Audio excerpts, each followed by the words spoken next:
আল্লাহর নবী বলেন, আমার উম্মতের মধ্যে দুইটা দরজা কবরের মধ্যে চালু থাকবে, এটা দুনিয়ার জীবন থেকে আসার রাস্তা, কিন্তু নিজে করার মতো রাস্তা আল্লাহ বন্ধ করে দেন। একটা হলো তার নেক আমল, আরেকটা হলো তার বদ আমল। মনে করেন আল্লাহর জমিনে বহুত ব্যক্তি আছে, তার পরিশ্রমের ব্যবসার টাকা দিয়ে আল্লাহর ঘর মসজিদ করে দিছে, আছে না নাই? বাংলাদেশে বহু দানবীর আছে যারা বড় বড় মাদ্রাসায় ৫-৭ তলা বড় বড় আবাসস্থল, মাদ্রাসার ক্লাসরুম, একটা পুরা বিল্ডিং একজন শিল্পপতি করে দিচ্ছে। আচ্ছা, আবার বাংলাদেশে অনেকগুলি সিনেমা হল আছে সারা বাংলাদেশে, এটিও কিন্তু আপনি আমার মতো মুসলমানই বানাইছে, কথা ঠিক না বেটি? সিনেমা হলের মালিকও মুসলমান, আর মসজিদ মাদ্রাসা করে দিছে সেও মুসলমান। ব্যবধান হবে কতটুকু? আল্লাহর নবী বলেন, কিয়ামতের আগ পর্যন্ত যিনি মসজিদ করে দিয়েছেন, মাদ্রাসা করে দিয়েছেন, এই প্রতিষ্ঠানে যত মানুষ, যত লক্ষ লক্ষ মানুষ নেক আমল করবে, এই সমস্ত মানুষ নেক আমলের একটা অংশ ওই ব্যক্তি যিনি তার স্থাপন করেছে, প্রতিষ্ঠান করে দিয়েছে, এই সমস্ত মানুষের নেক আমলের একটা অংশ ওই ব্যক্তির কবরের মধ্যে জমা হবে। আর যিনি সিনেমা হল করেছেন তার আমল নামায় জমা হবে। আল্লাহর নবী বলেন, এই সিনেমা হলের দ্বারায় যত লক্ষ মানুষ তার চোখের জিনা করবে, হাতের জিনা করবে, বেহায়াপনা অশ্লীলতা শিখবে সিনেমা হলে গিয়ে, এই সমস্ত মানুষ চোখের জিনার দ্বারায় যতগুলি গুনাহগার হবে, তার সমস্ত মানুষের গুনাহের একটা অংশ ওই সিনেমা হলের মালিকের কবরে তার আমল নামায় অ্যাকাউন্টে জমা হবে। এই জন্য রে ভাই, এই দুনিয়ার জীবনটা হলো বান্দার কামাই করতে পারবে, গুনাহেও করতে পারবে, এটা আল্লাহ সুযোগ দিয়েছে। তো ভাই বলতেছিলাম, আমি কোরআন শরীফের একটা ছোট্ট আয়াত পড়েছিলাম, সেই আয়াতটুকু আল্লাহ বলেন, কারণ পৃথিবীর প্রত্যেকটা সন্তানই মা এবং বাবার দ্বারা জন্ম হয়, তৈরি হয়, আল্লাহ একটা মাধ্যম দিয়ে তৈরি করেছেন। আল্লাহ পারেন না বিষয়টা এইরকম না। এই প্রশ্নটা কাফের মুশরিকরা করেছিল হযরত মারিয়াম আলাইহিস সালাতু ওয়াস সালামের সময়, যে আল্লাহ বলেন যে আল্লাহ সন্তান দেয়, এটা আসলে ঠিক না, কারণ আমি বিয়ে করছি সেই জন্য আমার বাচ্চা হয়েছে। এটা কাফেরদের থিওরি ছিল। আর এই থিওরির কারণে আল্লাহ রাব্বুল আলামিন এই কথাটাকে বাতিল করার জন্য আল্লাহ কোন ইহুদিদেরকে সাব্যস্ত করে দিলেন কোন মাধ্যম দিয়া, তোমরা এমন একটা মেয়েকে সার্টিফাই করো যে মেয়ের বিয়ে হয় নাই, কোনো পরপুরুষের সাথে সম্পর্ক ছিল না, এমন একটা মেয়েকে তোমরা মসজিদুল আকসার মধ্যে তাকে রাখবে, আর ওই মহিলার ঘরে আমি আল্লাহ সন্তান স্বামী ছাড়া দিয়ে দেখাবো।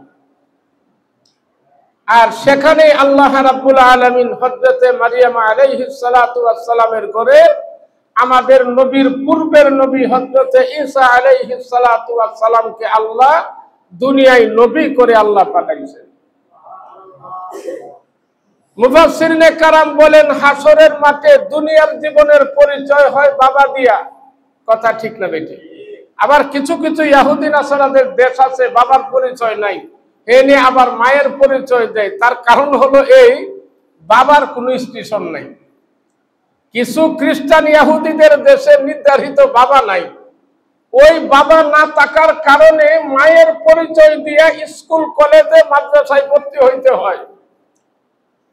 তো হাসরের মাঠে আল্লাহর নবী বলেন, সমস্ত উম্মতদেরকে আল্লাহ রাব্বুল আলামিন মায়ের নাম ধরে হাসরের মাঠে আল্লাহ তার সন্তানগুলিকে ডাকবেন।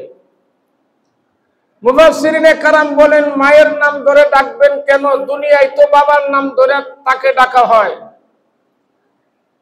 আল্লাহ রাব্বুল আলামিন বলেন যে আমি যদি হাসরের মাঠে প্রত্যেকটা সন্তানকে বাবার নাম ধরে ধরে ডাকি, তাহলে সেই হাসরের ময়দানে আমার নবী হযরতে ঈসা আলাইহিস সালাতু ওয়াস সালামের মা কলঙ্কিনী হয়ে যাবে, সেই জন্য আমি তার ইজ্জত রক্ষার জন্য এই গোটা তামাম পৃথিবীর সমস্ত আদম সন্তানগুলিকে হাসরের মাঠে আমি তার মায়ের নাম ধরে ধরে ডাক দিতে থাকি। হাসরের মাঠে আল্লাহ তার মায়ের নাম ধরে ধরে সন্তানগুলিকে ডাকবেন। আল্লাহ রাব্বুল আলামিন পৃথিবীতে অনেক তাবিঈন খুলাফায়ে রাশিদিন, 4 ইমাম সহ আল্লাহ অসংখ্য বুজুর্গানে দিন ওলি আল্লাহ এই ভারতবর্ষ সারা পৃথিবীতে ছড়ানো আছে, কিন্তু আল্লাহ ডাইরেক্ট কোনোভাবে আল্লাহ ফারুকে আজম থেকে শুরু করে সমস্ত ওলি আল্লাহ যাদেরকে আছে কোরআনের বিভিন্ন ভাষায় হাদিসের ভাষায় ইঙ্গিত করা হয়েছে, কিন্তু ডাইরেক্ট আল্লাহ রাব্বুল আলামিন কোরআনের মধ্যে এইভাবে কাহারো কথা উল্লেখ করেন নাই। কিন্তু আল্লাহ রাব্বুল আলামিন প্রতিটা সন্তান আল্লাহ জানে, প্রতিটা সন্তান মা বাবার ঘর থেকে জন্মগ্রহণ করে, আর সেই কারণে আল্লাহ মা বাবার কথা কোরআন শরীফের মধ্যে আল্লাহর পরে স্থান দিয়ে আল্লাহর অনুগত্য করার পাশাপাশি আল্লাহ রাব্বুল আলামিন তার সন্তানগুলিকে তার মা বাবার অনুগত্য করার জন্য আল্লাহ কোরআনে বিধান দিয়েছে। ওয়াকাদা রাব্বুকা আল্লা তা'বুদু ইল্লা ইয়াহু ওয়া বিল ওয়ালিদাইনি ইহসানা ইম্মা ইয়াবলুগান্না ইনদাকাল কিবারা আহাদুহুমা আও কিলাহুমা ফালা তাকুল লাহুমা উফফিন ওয়া লা তানহারহুমা ওয়া কুল লাহুমা কাওলান কারীমা। আল্লাহ বলেন, ও পৃথিবীর সন্তানেরা, সর্বপ্রথম তোমরা গোলামি করবে কার? ওয়াবিল ওয়ালিদাইনি, একমাত্র আমি আল্লাহর ইবাদত করবে, গোলামি করবে একমাত্র যিনি তোমাকে সৃষ্টি করেছেন। আর আমি আল্লাহর অনুগত্য করার পাশাপাশি ওয়াবিল ওয়ালিদাইনি ইহসানা, মুফাসসিরিনে কারাম বলেন এটা পিতা মাতা মা বাবাও বোঝায় এবং মা পিতা এবং মাতাও বোঝানো হয়েছে। ওয়ালিদাইনি ইহসানা, সন্তানগুলিকে আল্লাহ বলে দিয়েছেন তোমরা তোমাদের পিতা মাতার প্রতি ইহসান করো। ইহসান আরবি শব্দ, এর দ্বারাই মুফাসসিরিনে কারাম বলেন তুমি তাদের অনুগত্য স্বীকার করো। কারণ পৃথিবীর প্রতিটা সন্তানের জান্নাত হবে তার মা বাবার নেক দোয়ার বিনিময়। পৃথিবীর প্রতিটা সন্তানের জান্নাত হবে তার পিতা মাতার নেক দোয়ার কারণে।